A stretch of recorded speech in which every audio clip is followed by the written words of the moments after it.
Ginny and Georgia is a 2021 Netflix production, a comedy drama that revolves around a mother-daughter relationship. Since this is mostly a teen drama, it's best to say up front that it is seriously trashy. But in this case, this is not very relevant. Why? Because Georgia, the mother, is an intriguing and engaging character, even if the rest of the show is kind of disappointing.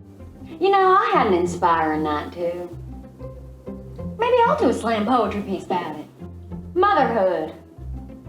Doing laundry.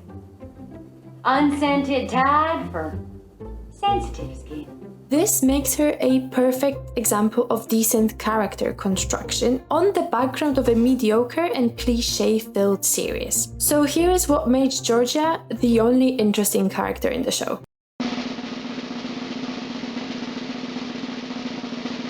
From the very beginning, Georgia's moral stance is questionable, but that only makes her more interesting. Ginny's view of her mother is slightly ambivalent, and with good reasons too. Compared with Ginny, whose moral judgments tend to be simple as one would expect from a teenager, Georgia has a more unique perspective. Probably because of her difficult past. This becomes more and more apparent when the two main protagonists engage in dialogues or when an episode relies on an intertwined narration.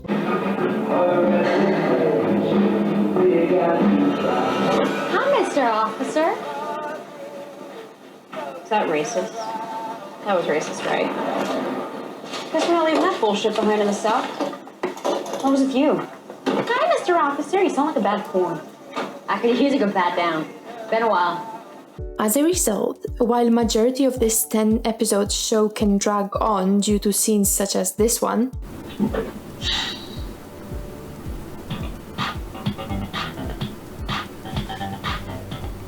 I don't want the bro squad infiltrating our house, puking in our bathroom, killing my fish. He didn't kill your fish. He ate your fish.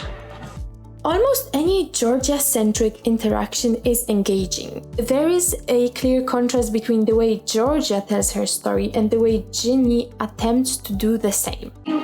Sometimes when I catch my mom at a certain angle, it feels like I'm looking at someone I don't know. But she doesn't know me either. And then you begin to wonder about Georgia and her past. Did she kill her ex-husband? Why would she do this? How would she do this? Does that seem like an acceptable solution? In her case, probably yes. Fine. You need to arch your back less. Okay, I got it. I got it. Kenny, stop. Kenny, I got it. Dinner's ready. Georgia is more of a driver of actions in the series than Ginny is. She is continuously fascinating compared to the rest of the characters in the show because her actions are unpredictable. Okay. You tell her. Take it down, or I'll post this. Oh, diabolical, yes. On one hand, the viewer can easily see that Georgia is hiding something. On the other hand, each time we learn a new piece of information, more questions arise. As a result, she seems comparatively more engaging. What will she do next? What is she capable of? And what is her end goal and desire? I'm sorry. I tried. I really tried. You have no idea. And I can't afford to look after you both. Barely making it as is. Please, I'm sorry, Mary. It's Georgia now. The main storyteller in the series is Ginny, yet the focus of the series is Georgia. Not only is her daughter's life revolving around Georgia's frantic decisions and actions, but more importantly, Georgia is simply more relatable to the viewer. She is flawed, she makes small mistakes and serious errors, but the key drivers of her character become apparent and are universal. She is trying to protect her children, provide them with a safe and comfortable childhood, and to shield them from tragedies that have befallen her in her youth. You broke Austin's glasses, which makes you a bee. Austin, what do we do to bees? You know what? I think you were right. Austin fell and broke his glasses just like you fell and broke your nose, understand? She she is also not entirely likable. She could be a nicer person, she could be more honest, and she could definitely be more transparent with her family. All of these aspects of her character attract judgment, but it is exactly that judgment that makes us participate in telling of her story. As a viewer, we understand that there's just enough about Georgia to maintain our interest, but also we have an opportunity to judge her ambivalent actions so that we become engaged in her unfolding life. But I just found something else that's interesting. Yeah? What, another risk? No, a marriage license. Georgia Warren became Georgia Green. Kenny wasn't her first husband. Georgia is the only character facing constant pressure and stress. Most of Ginny's life is coping with imaginary problems of a generic teenager. Meanwhile, Georgia is being constantly cornered by almost all people who play a part in her life. By her daughter, by her son, by the PI who is looking to prove she killed her ex, by her main opponent in the show, Cynthia. I'm Cynthia. Georgia Miller. This is Beth and Banu. We were thinking that you were one of the new teachers just now. You look too young to be a mom. By her ex Zion, who's the father of Ginny, and even by her long-forgotten sister, Maddie. Boo, bitch.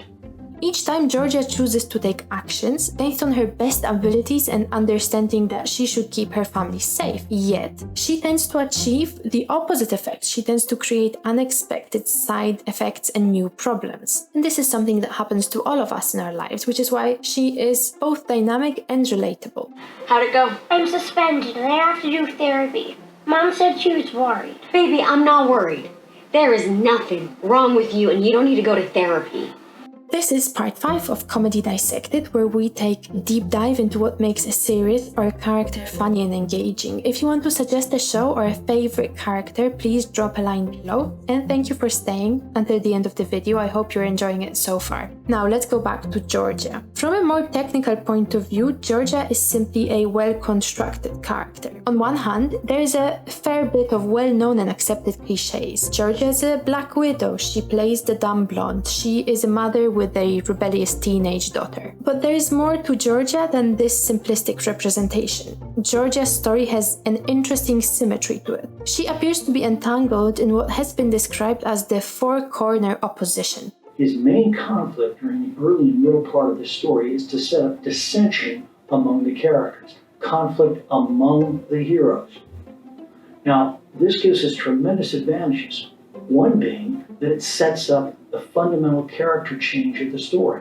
What does that mean? It means that she has 3 opponents in this series who display positive and negative versions of her strengths, weaknesses, and attitudes. There is a conflict between Georgia and Cynthia based on their different approaches to life, on the way they choose to fend for themselves, and on the types of mother they are. Georgia. Cynthia! How are you? Selection can really take its toll on one's mental health. Then there is opposition between Georgia and her sister Maddie based on how they chose to pursue different life paths yet came from a very similar set of circumstances. There are conflicting loyalties, family commitments, and priorities that they chose to pursue in a different manner. Then there is an indirect opposition between Cynthia and Maddie, Georgia's sister, based on the social contrast shown in the film and the life each has chosen. And finally, there is the main opponent for Georgia, her daughter Ginny, but quite ironically, she is also her main ally for majority of the series. Georgia is a mother who's childish and chaotic, while Ginny is a teenager who seems controlled and predictable. I'm sorry, are you suggesting the 9-year-old deserved to be stabbed through the hand with a pencil? I'm sorry, but you've got a lot of opinions today and I don't remember anyone popping out of your birth canal. So this is the four-corner opposition for Georgia. What is the end result of these characteristics and techniques for Georgia? Overall, Ginny in Georgia is simply painful to watch, and I'm not sure I could recommend it. Yet Georgia ends up being the only relatable and believable character in the show, whose behaviors do not seem artificial and completely ungrounded. She carries the weight of the show in every way. Her character is layered and engaging, as well as really well portrayed by Brienne. Okay, now soldier, 10 hut! Remember, you win more flies with honey, but if you get yourself a bee, Sting first, Crucio! oh!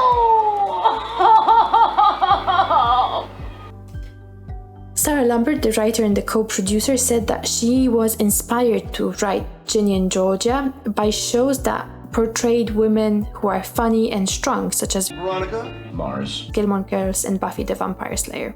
This inspiration is arguably more visible in Georgia than in Ginny.